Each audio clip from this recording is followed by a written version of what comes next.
And the Deputy Opposition Leader, Ted O'Brien, joins us now from Queensland. Ted, welcome back to News Breakfast. Thanks very much, James. John Howard says this split is stupid. Do you agree? Look, I think John Howard's right in that I too wish that the coalition would stay together. I think it was more than disappointing that the National Party took the decision yesterday to break away from the coalition. I think we're stronger together. I'm a coalitionist. I know Susan Lee is certainly a coalitionist.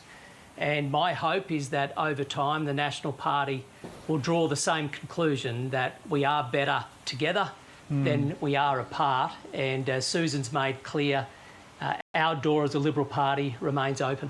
So what happened? Well, I think it really came down to two key things, James.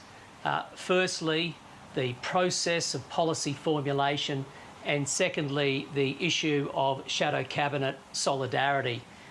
On process formulation, you might recall that when Susan was elected as our leader last week, she made it very clear that she wanted to engage with the Australian public, really wanted to listen so we can meet Australians where they're at. She also made a commitment to have a style of leadership which is very inclusive of the party room. So each Liberal MP and Senator, each of whom have been duly elected, can have their say on policy. The National Party brought to her a series of policies that they wanted signed off as part of the coalition agreement, which is highly unusual for any coalition agreement. To do so would have been a breach immediately of that compact which Susan had made to the party and to the Australian people. At no point did she say that any of those policies couldn't be reached, couldn't be settled at some point maybe, but we had to deliver on what we had promised the Australian people. There's a process. That process has worked for many, many years. Where there might be differences, the two parties sorted out. That was the approach that Susan had. And then on cabinet solidarity, this is really important, James. We couldn't get a guarantee from the National Party that they would honour shadow cabinet solidarity. So where you have an issue that's thrashed out in shadow cabinet, and I've been in that room, it's not always thrashed out between the Libs and the Nats, by the way. They're just good, healthy debate. But once you come to a conclusion, that is the conclusion of the shadow cabinet. You are a united force. You have solidarity.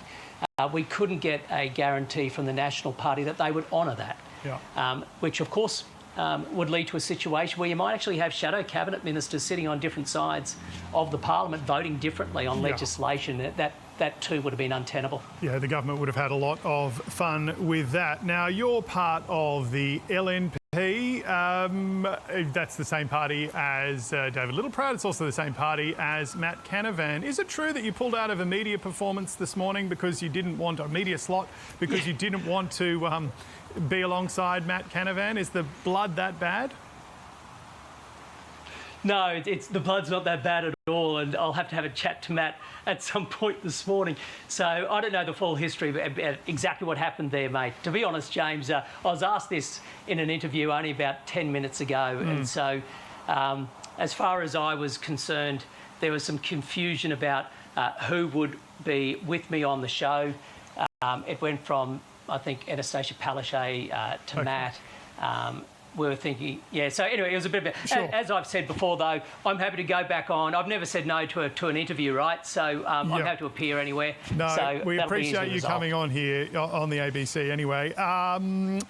Susan Lee, Angus Taylor, Dan Tehan are all prominent Liberals that hold rural seats, seats that the Nationals sometimes would like to see as theirs. Are you going to run candidates against them at the next election? And can you seriously see a reconciling of this relationship before Australians go to the polls in 3 years' time? Well, the latter part first. I absolutely hope that this relationship comes back as soon as it possibly can, which is why Susan Lee made it clear her door is open, and so too is mine as the deputy. The more we can work together, the better. So much as there won't be a formal structure in place, we still need to cooperate together.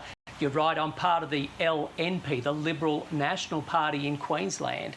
And so it's key that as colleagues, National Party and Liberal Party colleagues in Queensland, we continue to engage, albeit not in a very formal sense.